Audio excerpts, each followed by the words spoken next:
Ang ating best player of this ball game, we have Lieutenant Colonel Paul Carvajal ng AFP Cavaliers. Congratulations po sa inyong kupunan. Are you considering yourself as a favorite team right now dahil unblemished record pa po ang inyong kupunan at wala pang katalo-talo?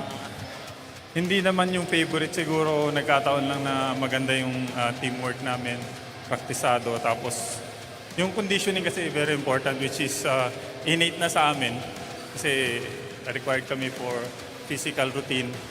Pero yun, hindi pa rin guarantee na since wala pa kami talo, kami na yung favorite team. What about yung inyong komposisyon ngayong taon na ito? Dahil mabibigat talaga yung nilagay naman na laro dyan ng inyong coaching staff na everyone, kahit underman ang inyong kupunan, everyone can play and contribute para sa inyong kupunan. Tell us more about dito sa pagpili nyo ng mga manlalaro nyo for this season. Karamihan kasi sa amin, from the grassroots, mula pa nung mga kadete kami, alam na namin yung nilalaro namin. Tapos may mga add-on pa kami from other source of commissionship. So talagang yung familiarity talaga napakalaking aspect nun. Since mga 20 plus pa lang kami nun. Hanggang ngayon naglalaro na kami sa either kalaban o kakampi. Kaya maganda yung teamwork.